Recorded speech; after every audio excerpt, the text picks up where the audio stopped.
It just might be the greatest sports franchise in the history of sports. A place where legends are made, and there's always something to talk about.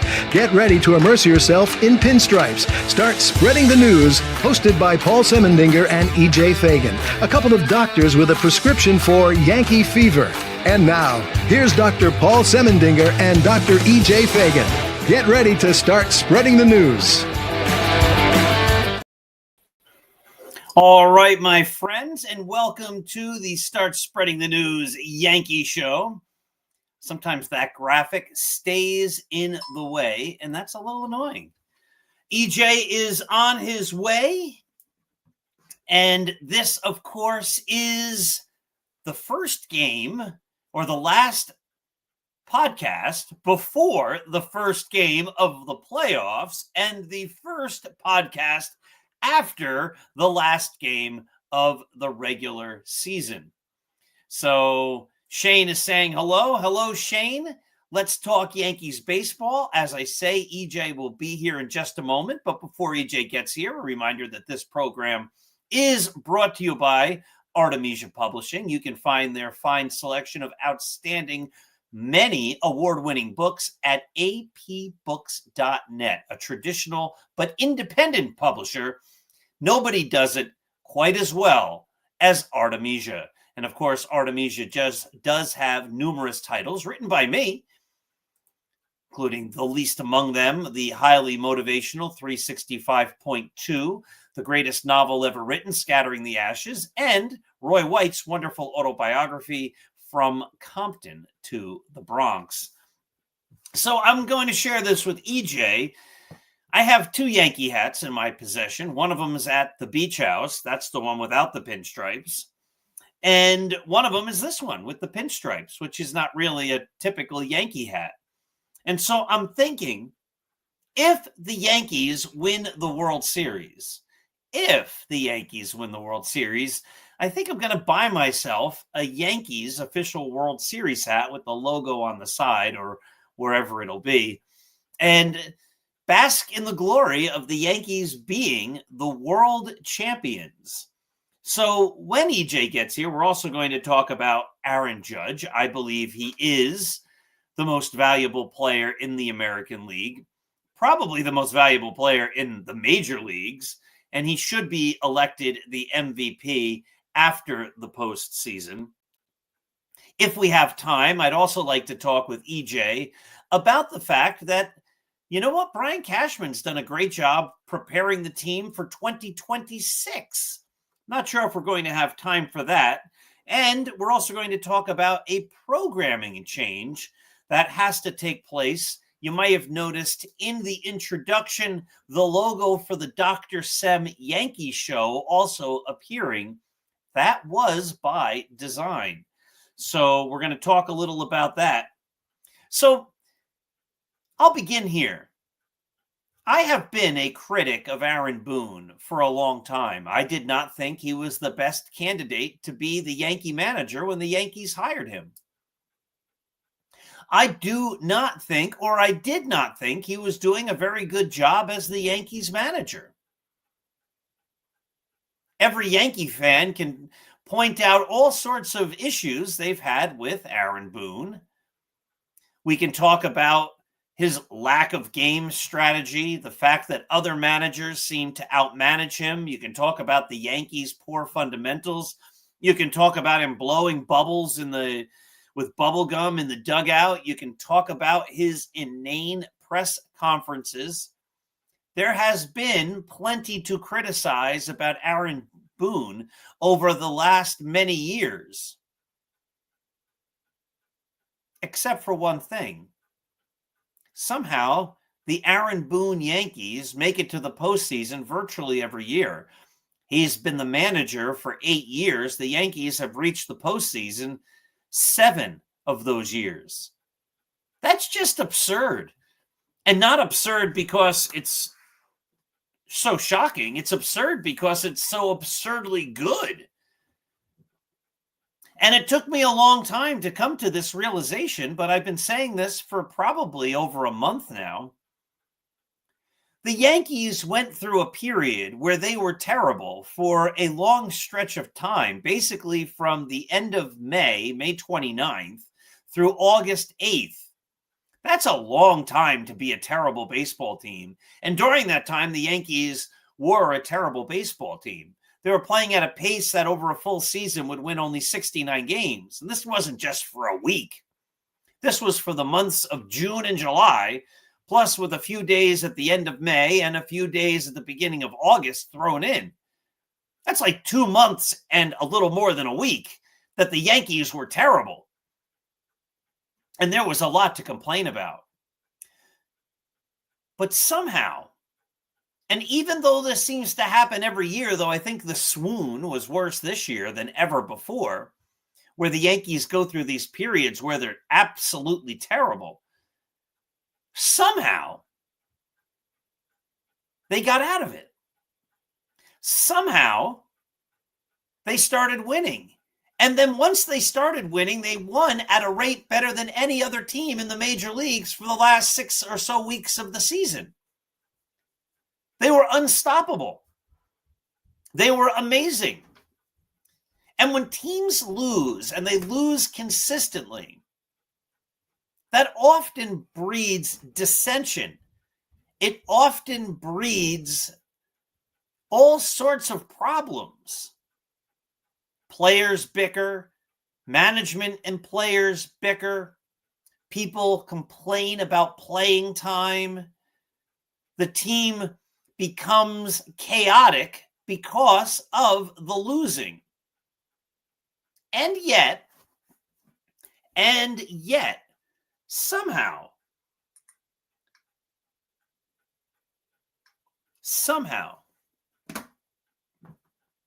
none of that seems to happen with the Yankees. How is that possible? There's only one way it's possible. And even though I have been a critic of Aaron Boone for a long, long time, the only way it's possible is that the manager is somehow keeping it together. So a lot of people, when I've mentioned that Aaron Boone deserves the credit for getting the Yankees to the great finish and for them reaching the postseason, a common response is, yeah, but he was responsible for the disaster that almost wrecked their season. And that's true. He steered the Yankees into dangerous waters. No doubt about that. But what also cannot be denied is the fact that Aaron Boone steered them out of the troubled waters. Aaron Boone brought that ship to safety. Aaron Boone made the Yankees successful.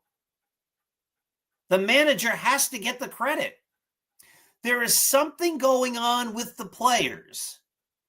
And while they haven't always hustled, though they've hustled more this year than ever before, while they haven't always hustled, and while they haven't always played good fundamental baseball, and why some of the decisions for pitchers and batters and positions have been ludicrous at best at times, somehow behind the scenes, Aaron Boone has kept this team together. The dissension has not come. The team has not crumbled. They've rallied behind each other. They've stayed a team and a collective unit.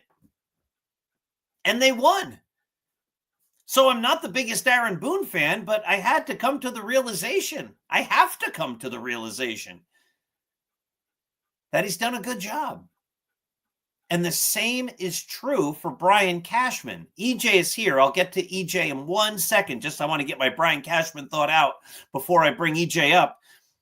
I think Brian Cashman was an excellent GM when he started. I don't think he was a great GM in recent years. But if you include last year and this year, and you think of all the players he's brought in, Juan Soto last year helped them get to the World Series, but Trent Grisham and Cody Bellinger and Paul Goldschmidt and Jazz Chisholm and Max Fried and David Bednar and Ryan McMahon, because they finally got a real third baseman, you can't help but say, holy cow, Brian Cashman's also done a great job, and he's had a great year. And the Yankees, with most of those players, or many of those players, coming back, Bednar, McMahon, Chisholm, and we'll see about Bellinger, and we'll see about Grisham. I think at least one of the two will come back. The Yankees are pretty well set up for next year as well, but that's for a future conversation. My dear friends, it gives me great pleasure to introduce the greatest Yankees mind there is, the great EJ Fagan. Hello, Doctor. Hey, Paul, like the Yankees during the 2025 season, I am better late than never. Yes, it's all good. Hey, EJ, if the Yankees make it to the World Series, I think I'm going to buy myself a World Series official hat. What do you think? It's cheaper than a World Series ticket. That's a little expensive, but yeah, why not? I still have like some old like ACL American League Championship Series shirts from the 90s team somewhere stored away. You got to get those collector's items. Yeah, not even because they're collector's items, because I don't think there's ever resale on some of those things. No. But just because it's time to probably get a different Yankee hat, one without the pinstripe. I love this hat, but if the Yankees make it to the World Series, I think it's good cause for a new hat. I agree. We got the playoffs. This is going to be fun. It is going to be fun. So, listen, you have a rule on the Bronx Beat podcast, and I like the rule. But I'm going to ask you to break away from the rule, EJ. Never going to break the rule. Never going to break the rule. Oh, this isn't the Bronx Beat podcast. Yeah, but it's the same. The rule still makes sense, right? Well, yes, it's a Yankee site, but listen, this is why I'm saying this. I think the Yankees could win the World Series. I'm very optimistic. I think they're the best team in baseball right now. And that is not me. That is not me forcing myself to predict the Yankees to win the World Series because anything else is not fun. Right. But normally the rule on the Bronx Beat podcast is you have to say the Yankees are going to win. I think if I'm saying outside of that rule, I'm saying the Yankees are going to win. I was a little bit surprised that a lot of I was looking at a bunch of power rankings from some media sites, and the Yankees have been ranked like in the last, the end of the season power rankings, like 4th or 5th by a lot of people, behind the Mariners, behind a bunch of NL teams. I just think that's wrong. Like, I think right now the Yankees are just really humming, and almost all the other good teams aren't. The Red Sox have really struggled basically since Roman Anthony got injured. The Dodgers have limped into the playoffs. We can go down the list. Maybe the Mariners are doing well, but I don't know. I don't think I think they really just can't hang with the Yankees right now. And the playoffs are a crapshoot. It's a 3-game series. I'm not crazy about that no matter what. But I feel pretty good right now. I think this is the best I felt about a Yankee playoff team probably in the Boone era. So you really got to go back to 2012, 2011, when we felt this good about a Yankee team. That's pretty good. Well, they have good pitching, right? And in the playoffs, that's what it comes down to. Especially in a 3-game series, you have Max Fried and Carlos Rodon. And then if you're going to pitch Cam Schlittler, a couple of weeks ago, I looked at his innings and I'm like, you know what? It's probably time to sit him. I was probably jumping the gun a bit because he's pitched well since then. I do worry about the long-term effects. We've seen that with Louis Heel and Clark Schmidt. They pitch too many innings and the next year they're hurt. But now we're in the playoffs and, you got to do what you do to win. Yeah. Maybe in an ideal world, you probably shut him down at this point, but I don't think he cares. He's a big guy, 6'6". He's pitched a lot of innings before. I think they're okay. And I think he's got to be your 3, right? Yeah, and he's still throwing 98, right? Like, there's no issues there. I think he's set up to be the 3. I think the Yankees have hinted at that. And he had 2 great starts to end the season. So, so why not? So I think anytime you're throwing those 3 guys, if Cam Schlittler can be as good as his win-loss percentage or his ERA or whatever, you did a great article the other day where you show that some of the underlying stats were not so terrific.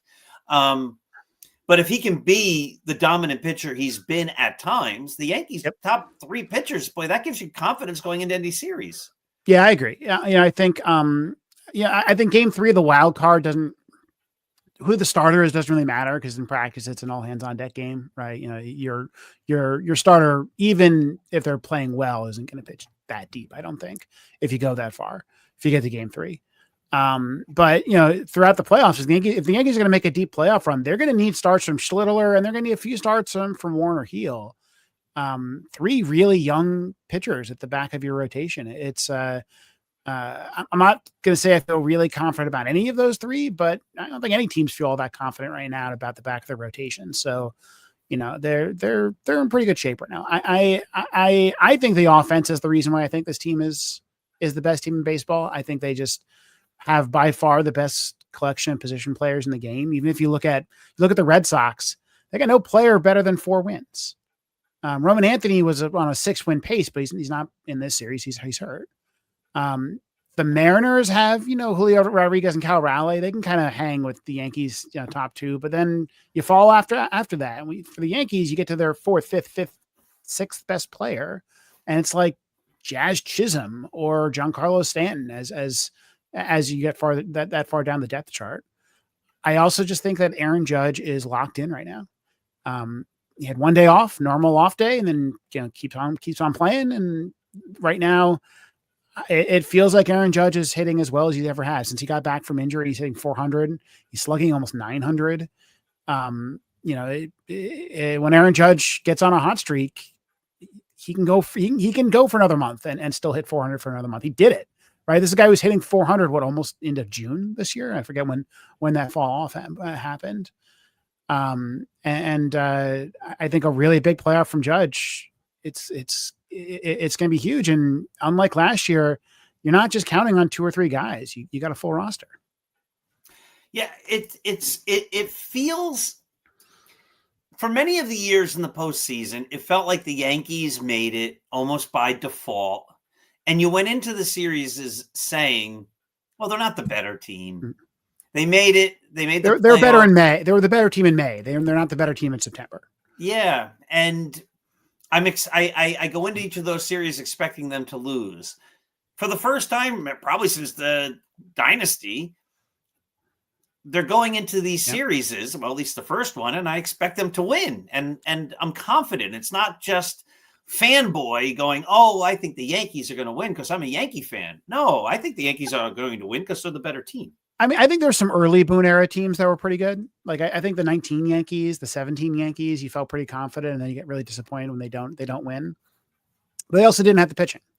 The Yankees have gone out and got pitching. I mean, back then Masahiro Tanaka was your ace. Yeah, I wasn't confident. You were counting on Jay Happ. You're counting on those guys, and you had a really good lineup behind them. I love this team. I think it's a fun team. I think that if they can get out of this wild card round, maybe get out of the DS, the 2 really very random series, I think that they can make a really deep playoff run. And there's really only a couple of teams I'm afraid of in all the postseason right now, and they're mostly in the National League. I think the Red Sox are probably the team I'm most afraid of in the American League. So I'd rather have more games against them. But, if you can get out of this round, I really think the Yankees are going to roll. I think they're really in good shape, and preferably get out of this round in 2 games. So you get a little bit of time off to rest and reset everything. Right. But again, as we've talked about, I don't think we want Judge resting. I mean, it's 2 days off, right? It's not the last time the bye week was a week off. And one thing to remember is that Judge ended the season really awkwardly last year. So you had that weird rain game in against Pittsburgh to end the season last year. And the game before that, Judge struck out 5 times.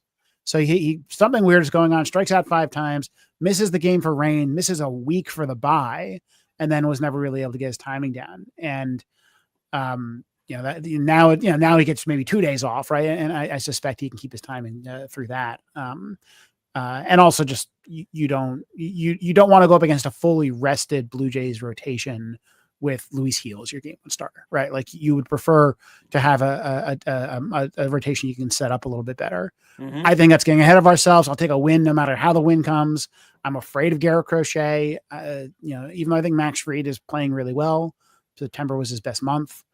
I think that he is clearly not as good as Garrett Crochet. I think Garrett Crochet is an excellent player. I hope that the Yankees don't get too cute with the lineup and they just go for the righties. If you look at Garrett Crochet's splits, he has just got gigantic splits and gigantic, still great against righties, but he turns lefties into NL pitchers. And I don't want that. I don't think that any extra defense you get by putting Ryan McMahon in there or chance at a homer from Trent Grisham, like none of that's worth it. Cody Bellinger is the only lefty on this team that doesn't have huge platoon splits. I think you play Slater, you play Rosario, you play Caballero, you play everybody in this line that you can, and you have all those guys on the bench, and you can use them kind of once you hopefully knock out Garrett Crochet.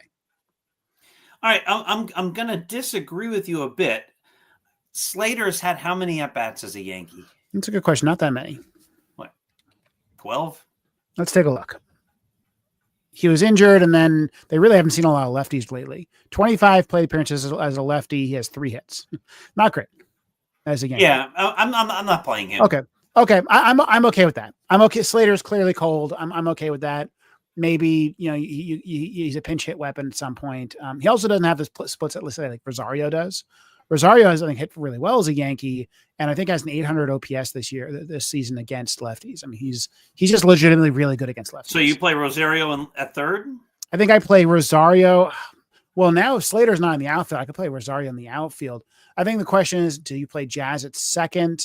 Probably. I think Jazz has to play. They've been playing him against lefties at second, and I think he's such a good defender, and Rosario's not. So I think Rosario goes to the outfield with a ground ball pitcher, Max Fried, pitching. So Caballero, Volpe, Jazz, Paul Goldschmidt. They said Boone said Austin Wells is going to start behind the plate. I'd rather it be Ben Rice. I think you play for defense behind the plate in the postseason, and Rice can pinch hit. I think Rice has really big platoon splits, and I think bigger ones than Wells, in fact. And then Bellinger in center. I guess Rosario in left, Judge in right, something like that. And you DH Stanton. And DH Stanton. Yeah. I think it's a pure righty lineup, which you got to do against Crochet. It's basically what they did when they faced him. Pure righty September. With 3 lefties. I mean, it's as close as you get to pure righty, right? Right. But without going Slater's crazy. the only righty left on the bench at that point. Correct. And I just don't think I think you're right. Honestly, he might not make he'll make the roster. They need the backup. That feels like an old-fashioned Aaron Boone thing. Like, it feels. Look, I'm not going to beat on Aaron Boone. It feels like a Enrique Wilson against Pedro Martinez. Yeah, right. No, just play the better players. I agree. I wish Caballero would start short, but that means McMahon. I mean that might not happen. One second. Sneeze is coming at some point. So like I think you're going to see Volpe play. He's basically, since he got back healthy, he's played every game. I think that's a massive mistake. He's really fallen off after a good few games coming back. I think he's clearly still not healthy. What they're doing there, I don't understand. But I think Caballero will at least play third. Excuse me, he's a really good third baseman. I think Ryan McMahon is, although he's a better defensive third baseman, already is not a very good hitter than lefty on lefty against Garrett Crochet. I think putting Volpe in makes sense. They also haven't faced a lot of lefties lately, and Volpe has basically become a straight platoon hitter this season. So I think that's what you'll see. And then you got a really deadly bench, right? You got Grisham, Rice, you got Ryan McMahon, a few other guys off the bench. I mean, really, really good opportunity late in the game once they bring in some righty relievers. So the Red Sox do have a lefty heavy pen. Are you concerned at all about Caballero and his poor base running? I mean, he can steal bases, but he gets himself into jams seems he's aggressive. Look, I think that there's the upside and downside to aggression, right? And I think Caballero. Let me see. I'm just looking at how many caught stealings he's had. Like, I think he's probably on net doing pretty well. Yeah, I wouldn't worry too much about it. I think he's doing great. I think, my guess is that you get a little more careful about when you let him steal in the playoffs. Maybe he has kind of license to do whatever he wants in the regular season, and that's fine. I think Caballero could be a real reason why the Yankees win the World Series if they do, right? Especially if you are facing a righty, he's on the bench to start the game, and you can deploy him in a key situation. So the Yankees are more athletic than they've been in a long time, right? You've got Jason Dominguez also, who has really been flying on the bases lately, and probably isn't going to get a lot of at bats during the postseason. So I just think it's a complete team, and I don't know, I'm excited to watch the complete team. Are you concerned about Devin Williams as the eighth inning guy? I think lately he's been pretty good. Look, I think if I look at the Red Sox kind of late in innings, you look at their depth chart. They've got obviously Aroldis Chapman, but then guys like Garrett Whitlock, Justin Slayton, Justin Wilson, 38-year-old Justin Wilson. I think some of these guys have been a little bit better lately, but I think that a lot of these bullpens are a little bit suspect, and that's okay, right? Devin Williams is a little bit suspect. It's going to make for some exciting playoff baseball, right? You're going to have some lead switches. I think Devin Williams has been pretty good lately. I'm not that worried about Devin Williams. I think Camilo Doval has been really good lately. Our buddy Sonia's saying hi. She's sharing this across her many networks, so that's great. Thank you, Sonia. I think that I don't think the Yankees are too weak. They're. If it ends up that Fernando Cruz and Tim Hill are pitching really important innings for you, that's not great. No, Fernando Cruz, it scares me. I know a lot of people are high on him. I mean, the splitter hasn't been good since he got back. I think, but again, like that's the back of your bullpen, right? The Yankees have 4 guys they go to before those guys, and I think that Fried and Rodon are as good at bets as anybody to go a little deep into the games, even for a postseason start. So, I just don't think this team is. I think this team it has no glaring weaknesses, and they're playing on the top of their game right now. Yeah, they haven't lost since they won 11 straight to close the season, something like that. They won 11 straight. Remember, they beat the Red Sox in that last series, so hopefully that bugaboo is off their back. They basically since that Washington Nationals series in August, they have been by far the best team in baseball. They are as healthy as they've been, other than Schmidt and Cole being down. Everybody is clicking. Like Giancarlo Stanton hit some home runs to end the season, so that slump hopefully is over. Maybe Jazz Chisholm, you're worried about the hit by pitch, but I see no reason to worry other than Garrett Crochet is pitching game 1. It's a 3-game series, and so even if you said the Yankees are a lot better than the Red Sox, what chance do they have to win? 65%. It's the reason why if they do get bounced, I don't want to be negative yet because it's we're about to have a very fun week. If they do get bounced, then you look at all of those things we've been complaining about all season, all the weird Aaron Boone decisions, and you go, one more win. That's all it took. One more win for a team that should have been a 100-win team. They won 94 wins, the exact same number they won last year. And despite having, I think, a much more talented club, I hate to I don't want to this isn't me bragging on the Mets, but this offseason started with the Yankees losing Juan Soto to the Mets. The Mets are a historic embarrassment. What's the difference, EJ, between the hot dogs at Citi Field and the hot dogs at Yankee Stadium? The ones at Citi Field probably taste better. No, the ones at Yankee Stadium are actually sold in October. There you go. I think, I'm it's a much more. There's a world where the Yankees had re-signed Juan Soto, and then they tried to piece together a team. Caleb Durbin's on that team. Maybe that's good. You probably don't have Bellinger. You may still have Grisham. It's not that much different of a team. I don't think you have Max Fried. I don't think you have Max Fried. I don't think you have. Well, maybe. I mean, I don't know what that team looks like. Maybe it still would have been good, but I like the feeling of the complete team, and I'm just kind of excited to. I'm excited to watch the team in the postseason. I also think that if you get by game one, then you have a real advantage in game two, right? In game one, Garrett Crochet, I think, is a little bit better than Max Fried. I think Fried's really good, also an ace. The difference between them is not that huge. In game two, Brandon Bayo, I know the Yankees have struggled against him this season. He is not that good. Like, look at his StatCast page. He's a below average pitcher. He would not crack. Maybe he'd crack Luis Heel. He beat Luis Heel in the Yankees rotation, but he would not crack the playoff rotation for the Yankees. And Carlos Rodon has been a number 2 starter, right? That's the best way to describe him, right? He has been, I think he's probably the second or third best number 2 starter in the game right now. He has been consistent all season. I think that Rodon has been like the underrated hero of this Yankees club. While, Max Fried had 2 or 3 months where he was really awful, and you can go through all the Yankee stars, and they all had a period where they were pretty awful or injured or whatever. Correct. But Rodon has been the steadiest pitcher that I can remember, frankly, for the Yankees. What I want, obviously, Fried's pitching game one. I've heard people say, well, if the Yankees are going to lose to Crochet, you ought to pitch Fried. Nah, you don't play that game. That's, again, I agree. That's the kind of silly stuff that makes teams lose. Like, no, play the guys who got you here. Use the rotation that got you here. Put your ace against their ace. You can't throw a game in a 3-game series. No, absolutely right? not. Like, look, if they allow 7 runs in the first inning, then throw the game. That's fine, right? Then Paul Blackburn can come in. But no, like Max Fried is not that much worse than Garrett Crochet.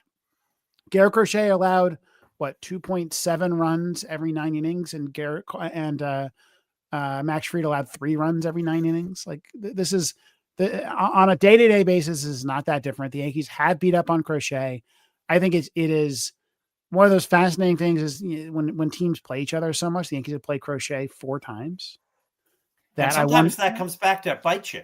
I think there's a familiarity that develops. They saw him not that long ago, and they did okay against him. With that righty heavy lineup that they're gonna face tomorrow. So I don't like that negativity. I've seen some Yankee fans that kind of like already been, oh, well, we're going to lose the wild card. Like, no, like, come on. Like, this is, again, it's a 3-game series.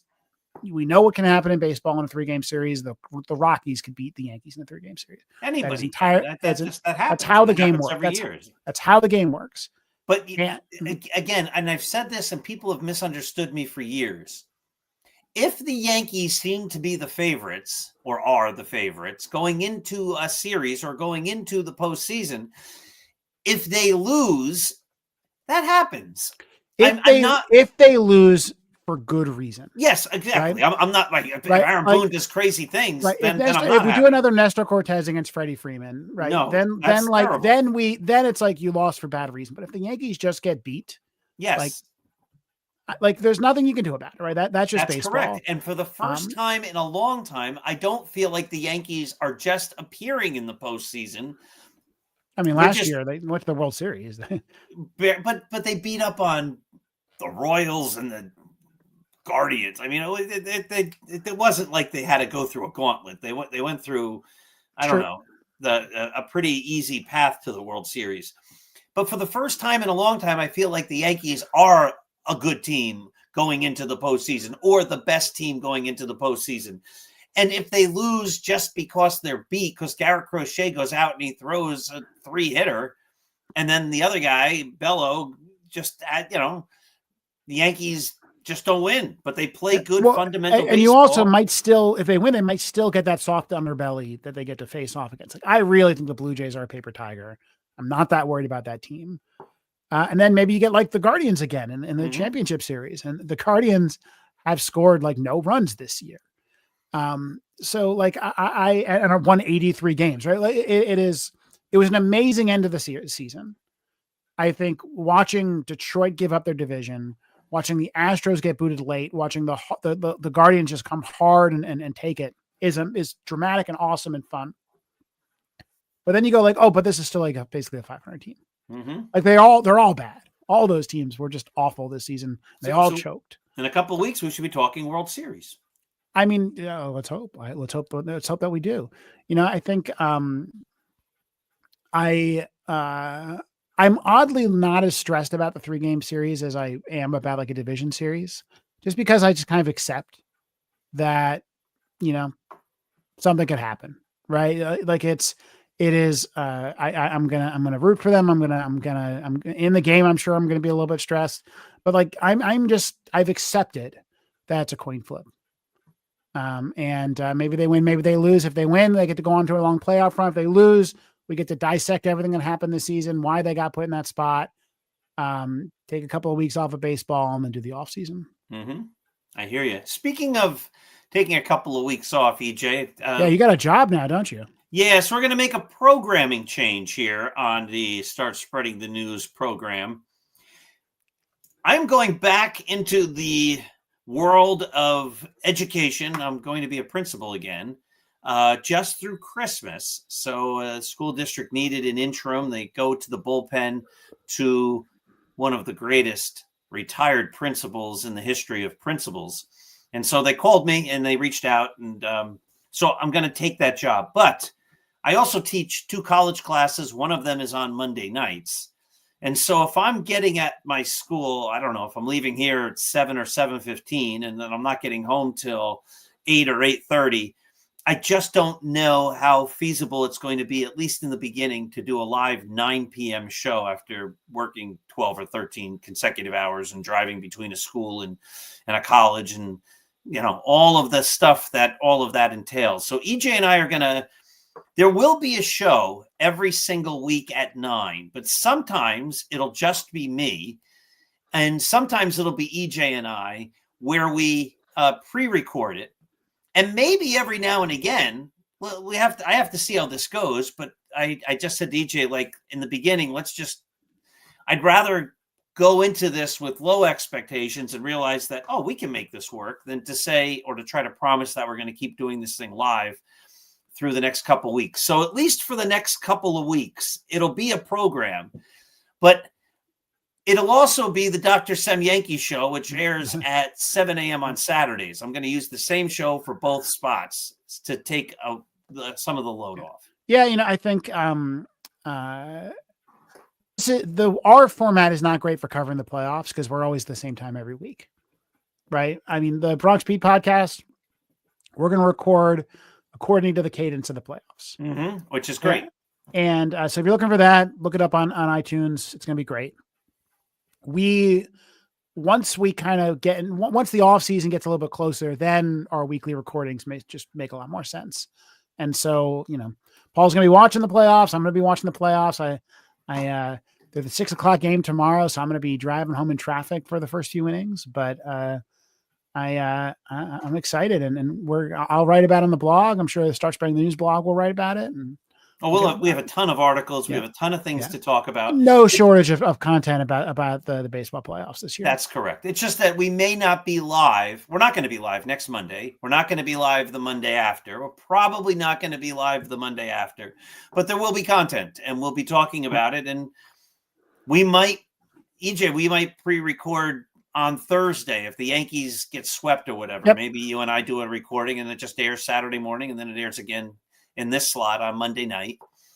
We're going to keep airing programs. I just can't promise that they're going to be live for a couple weeks because I got to see how this all shakes out. I'm an old retired guy now doing like 63 jobs at the same time. Paul, do you want to do some predictions?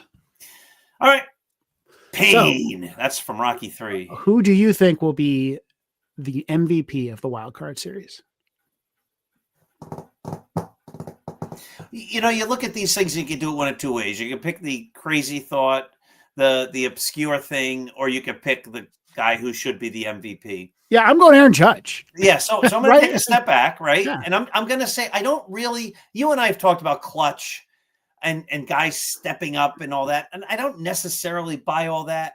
But if I'm Aaron Judge, and I'm not saying he can turn it on to another level, but I just might bring a little bit more intensity, a little bit more focus to this series and this. I want him to after to he be made that error exactly last himself. year. Yes, Pure Zen, exactly Aaron Judge. Don't change a thing.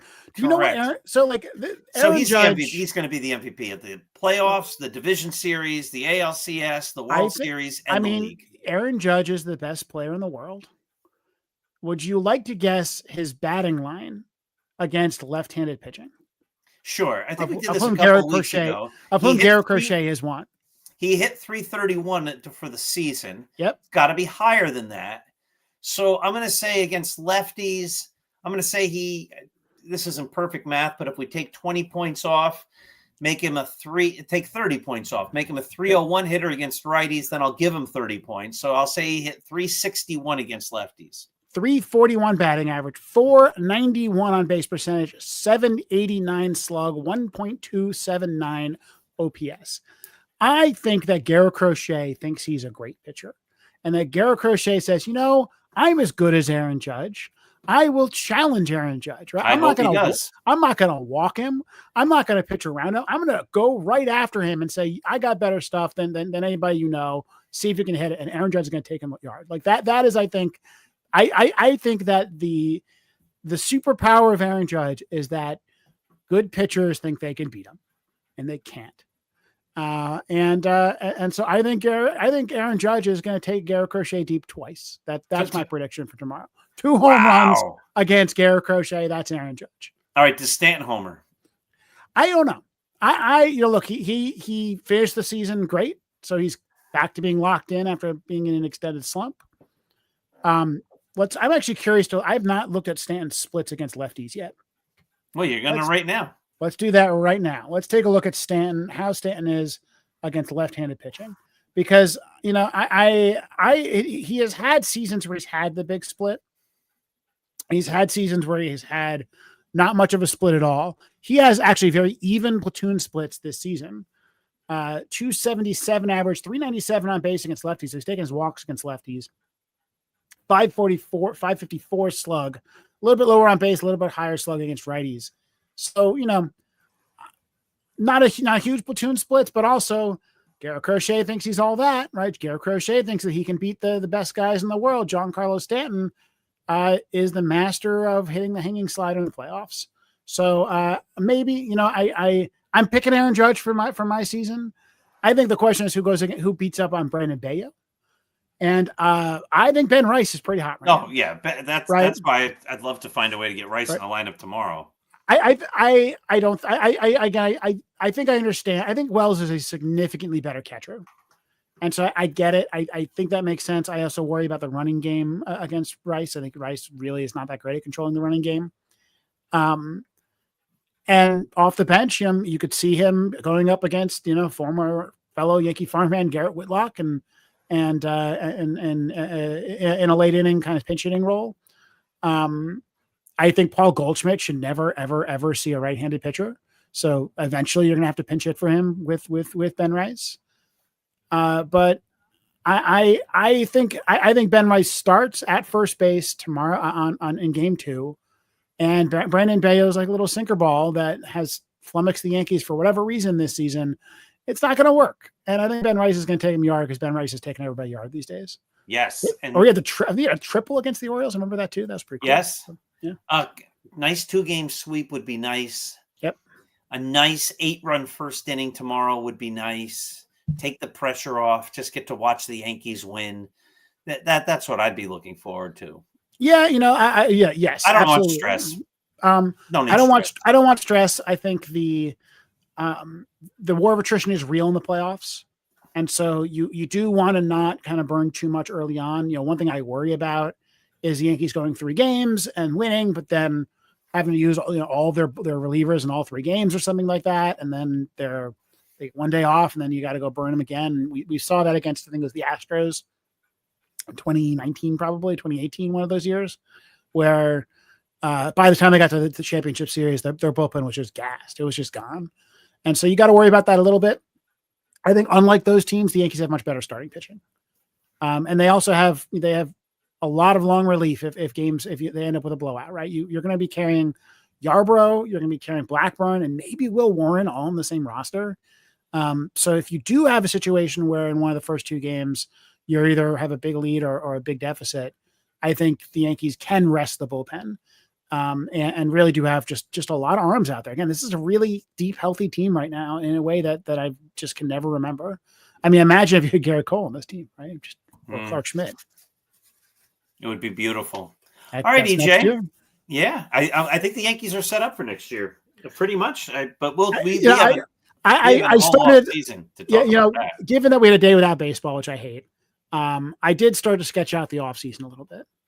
And I think the answer is that the same team is pretty much returning, minus one or two guys. You got to make a decision on Bellinger and Grisham. One of those guys is probably gone, right? And one of them is probably returning. And, you have such a thin farm system right now that you kind of need to return a full team if you're gonna do much. And the free agent class is pretty weak.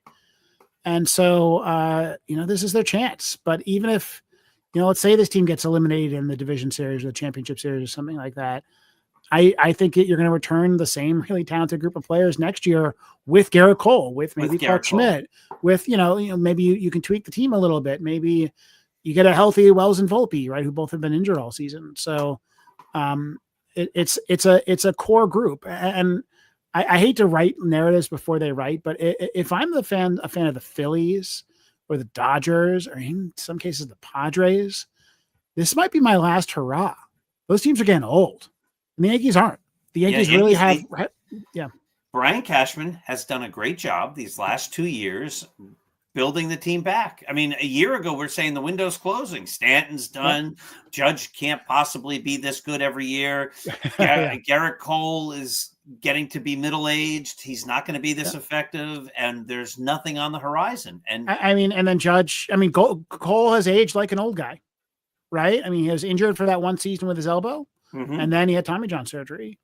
And, you hope that he has a late 30s, like some other kind of Hall of Fame, starting pitchers out there, but he also could just be done.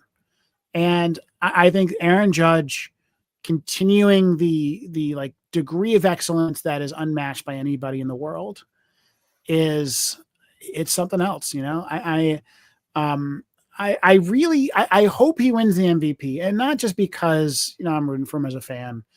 And I do think he deserves the MVP over Rowley, though Rowley's had an incredible season. Yeah, but Judge's season's been more incredible. Yeah, he's better. Like I don't think there's a quantitative way to say that Rowley is better. I think you can kind of talk about catcher stuff, right? Which is not nothing. But you're writing the first draft of history right now, and I really think that where Judge is remembered as a baseball player, one depends on how long he keeps up this excellence. If he does it for 5 more years, he's going to go down as the best ever. But if this is the last 10-win season of his career and he starts kind of that slow downward trend, which is what you'd expect given his age, I think it matters that he won 3 out of 4 MVPs. Yes. I think that historical record is getting into all-time territory. Lots of guys have won 2 MVPs. Not that many guys have won 3. Judge probably should have won 4 with his rookie year, but that's a different conversation. I think the only guy who's won more MVPs than 3 is Barry Bonds. And then Judge can win a 4th. Yeah, and Ohtani will get that too. Oh yeah. I mean, Ohtani, want to talk about, having an MVP stolen from you by a player who's just that much better, kind of like Rowley. Ohtani had an amazing season in 2022, and yet Aaron Judge had one of the best seasons of all time, broke the home run record. So, I think that those guys are going to go down, Ohtani and Judge, for different reasons, as not just the 2 best players of their generation, but maybe other than Bonds and Clemens and a few other guys, the best players of my lifetime. And I've been around for almost 40 years, right? And frankly, your lifetime. All right, now listen, that was kind of a low blow there, EJ. Sorry about that, Paul. To throw the age thing in there. What's funny this would take a much longer time to think about. there are a few guys that I saw that you didn't see. Reggie, but Reggie was just Ricky. Mike Schmidt, those kind of guys. George Brett, Pete Rose, Johnny Bench. Thing is, if you look at guys like Rose and Bench and all that, Judge is going to beat them in compiled numbers, right? Long-term numbers, and peak numbers is not even close. Correct. Right? Those guys don't even. Correct. So what I'm saying is there's not a whole lot of all-time greats. I miss out on Mays. I miss out on Mantle. I miss out on Aaron. I miss out on pretty much McCovey. Not a lot of all-time greats that I haven't seen, right? Because we can point to A-Rod, right? We can point to Ken Griffey, right? I mean, there's Pujols, Barry Bonds, right. But we've seen you've seen them too. The era in between. Not a lot. Yeah, you're right. I mean, I don't know what Melvin says. Aaron Judge is a created player. I don't know what that means. Yeah. I think that Ricky Henderson's probably the one, right? That's the one in the middle there that is in the inner circle Hall of Fame. Yeah, he's a better player than anybody remembers. Yeah. The things that hurt him are the fact that, I mean, he had 3,000 hits. He scored more runs than anybody else in baseball history, stole more bases than anybody else in history, had more leadoff home runs than anybody else in history. Oh, Melvin's saying it's a video game reference. Yeah. Sorry. You lose me there. I don't know video games. I'll tell you, I've tried MLB The Show, and I am not good enough for that game. That game is so hard. I cannot hit in that game. And that's something. So, and the other thing that hurts Ricky, I think, is the fact that he played for every team. Yeah, well, it's also his perform Moneyball, right? We didn't have WAR. We couldn't really quantify how him getting on base and stealing all those bases and all that was so valuable. But you're right. When you think about even just Yankee history, you got to go back to Mantle basically till you have anyone close to Judge, and he's got some great players and won a lot of World Series. But Jeter's not in that class. Mattingly's not in that class. Reggie's not in that class. And not only that, Mattingly, you think about Mattingly's peak, right? And that was always the argument for Mattingly in the Hall of Fame. Like, look, hurt his back, had a rough second half of his career, but man, those 3 or 4 seasons where Mattingly was on, he was incredible. Not even close to Judge, right? That doesn't even hold a candle to these last 4 years of Judge. That's correct. And nobody does really. That's right. The crazy thing. It's him and Bonds. Like, that's it. That's the argument. And so that's why I do care if he wins the MVP more than I should, right? Just because, I know that one day people who didn't watch him live are going to look at the numbers and they're going to be like, well, he wasn't the best player in baseball in 2025. He started to fall off a little bit as he got a little older. I see that argument, and I think that the best, like this last, the post-pandemic baseball, there are 2 defining stories of the 2020s for baseball, and those are Shohei Ohtani and Aaron Judge. That's correct. And Mattingly was my favorite too, Melvin. Love Mattingly. Yep. Yeah, Mattingly is just more than his numbers. He represented something: youth, greatness, our modern day Lou Gehrig. He was gritty and he played hard and he played great defense, and he was just everything you hoped for in a ball player. But the numbers Judge is putting up are putting everybody to shame. So it's incredible. Yeah. And the thing he is missing is a ring. Right? He's missing a big postseason, and he's missing a ring. And I think he's capable of it. Judge does not strike me as the type of player who bends under pressure, right? Like, no, but he had that error in the last game of the World Series. And my point earlier was, I don't want him to change anything. I don't really believe that there's another gear there, because how could there be? He's already so good. But maybe there's something there that says, like, I'm not dropping any balls this year. Maybe it's more movie reference, like Rocky. I ain't going down no more. Like, I ain't missing a ball. I had my chance last year. I blew it. We're not blowing it this year. I'm going to make sure we win. That kind of thing. Yeah, I think when we remember Aaron Judge, and his career's not over by a long shot, right? But when we remember Aaron Judge, I think the thing we're going to remember about him is his ability to reinvent himself constantly, to constantly improve, incrementally improve himself every year. He started off as a high strikeout guy. He slowly got that down. Last year, he was still vulnerable to an outside slider, right? Judge would take some bad swings. And frankly, I think he's a bit of a guess hitter. And because he's Aaron Judge, when he guesses right, it goes a million miles, right? I don't get that vibe from him this year, right? The batting average thing is real, right? Like Aaron Judge has turned into a really strong all around hitter. I think an above average strikeout rate. And I think that maybe in the playoffs, he's been exploited by pitchers who've been able to game plan him. And I just don't think there's a game plan anymore. No, like it does not feel like Judge has a weakness right now. He is locked in. And I think he's going to be the MVP of this playoffs. I do too. All right, EJ, we're done, man. It's the top of the hour. I will be here next week, probably solo, because I'm going to record it at the end of this week. And on the 13th, we'll see what happens. EJ and I might be live on the 13th, but let's go Yankees. This is going to be exciting. Look for EJ on his Substack with the Bronx Beat podcast, with his articles. Also go to Start Spreading the News, the greatest Yankee site there is, for all of the great authors there. We will keep you covered throughout the entire postseason. EJ, it's always a pleasure, my dear friend. Let's go Yankees.